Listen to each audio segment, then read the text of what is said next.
Profesor, compañeros, buenas tardes. En esta oportunidad vamos a hablar de la reforma agraria de 1969. Mi grupo está conformado por los siguientes integrantes: Abado Barrionuevo, Roxana, Vínculo Lara, Melini Yaneli, Amoretti, Moreira, Ever, Raúl, Arevalo, Girón, Isabel Tabita y Raquel Limachi Jessica. En este video queremos compartir nuestra opinión si fue beneficiosa o no un proceso histórico clave para el Perú, que es la reforma agraria de 1969, como mencioné. Desde nuestro punto de vista, sí fue beneficiosa, especialmente en los aspectos social y político, aunque también tuvo fallas económicas importantes. Para defender esta postura presentaremos tres argumentos, uno por cada dimensión: político, económico y social. Vamos a recorrerlo de forma cronológica para entender qué motivó la reforma, qué logró y en qué falló. Mm, Buenos días, profesor. Vamos a continuar con el argumento político. Bueno, se ha visto que durante muchos años la tierra en el Perú estuvo en manos de unos pocos hacendados, ¿no? La mayoría de campesinos no tenía tierras propias y trabajaba por ello en condiciones muy agrestes, ¿no? Fue un sistema injusto que mantenía a la gente del campo en la pobreza y sin derechos fundamentales, ¿no? A lo largo de los años, entre los 40 y 50, hubo intentos de reforma, como por ejemplo el gobierno de Belaúnde en 1963, que aprobó una ley que no tocó a los grandes latifundios, lo cual aumentó el malestar social. También se puede ver que frente a esta inacción, en 1968 el general Juan Velasco Alvarado tomó el poder y al año siguiente promulgó la ley de reforma agraria número 17716, que buscaba eliminar el latifundio y darle la tierra a los que lo trabajaban. Por último, tenemos una visión políticamente, ¿no? Que se rompió el poder tradicional de las élites, de los terratenientes, y dio a los campesinos la posibilidad de ser sujetos activos en la nueva estructura de nuestro país. Continuando con la exposición, voy a hablarles con respecto al aspecto económico, ¿no? En lo económico, esta reforma ha tenido logros concretos, pero también ha tenido limitaciones claras. Como se dijo, ¿no? En el año 1969 y 1979, el Estado expropiado 9 millones de hectáreas, los cuales se le había brindado a todo lo que son las familias campesinas, pero mediante asociaciones, ¿no? También en ese entonces se había transferido maquinarias agrícolas. ¿Para qué? Para que se pueda impulsar la producción a través de estas cooperativas.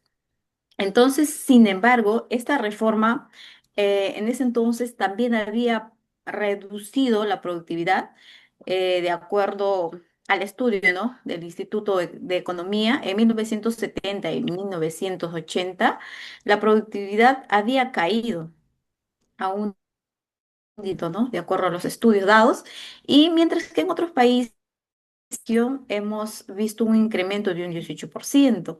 Entonces, esto había pasado porque muchas cooperativas en ese entonces no tenían suficiente preparación, o sea, no había de parte del Estado apoyo con respecto a lo que es tecnología, no capacitaciones y eso, ¿no? Y esto, a falta de este apoyo, hubo fuga de personal capacitado. Las nuevas organizaciones carecían, ¿no?, de experiencias para manejar estas cooperativas agrarias. Entonces, a pesar de todos estos problemas que se ha visto, la redistribución de tierras sí había logrado, ¿no?, aumentar los ingresos del campesino en algunos casos hasta un 134%, ¿no? Podemos decir. En resumen, podemos ver que esta reforma había distribuido la riqueza y también había mejorado la vida de muchas familias porque ya no habían, o sea, se habían quitado las tierras a los hacendados grandes, ¿no? Entonces ya ellos por su lado podían recibir estos dichos beneficios, ¿no? Pero no había logrado, no se había logrado un incremento económico sostenible con respecto al campo, ¿no? Porque por el tema ya mencionado anteriormente, ¿no?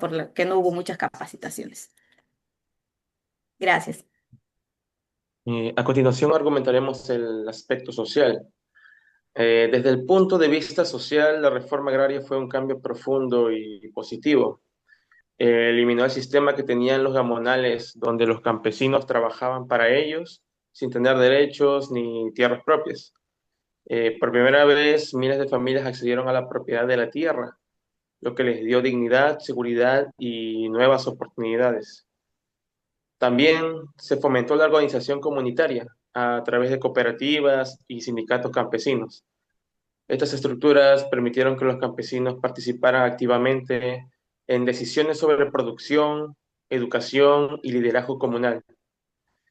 El CENSIRA, que es el Centro de Capacitación e Investigación para la Reforma Agraria, capacitó a más de 159.000 personas en solo 4 años.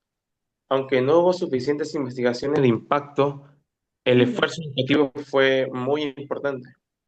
En resumen, la reforma transformó la vida rural y empoderó a sectores históricamente excluidos.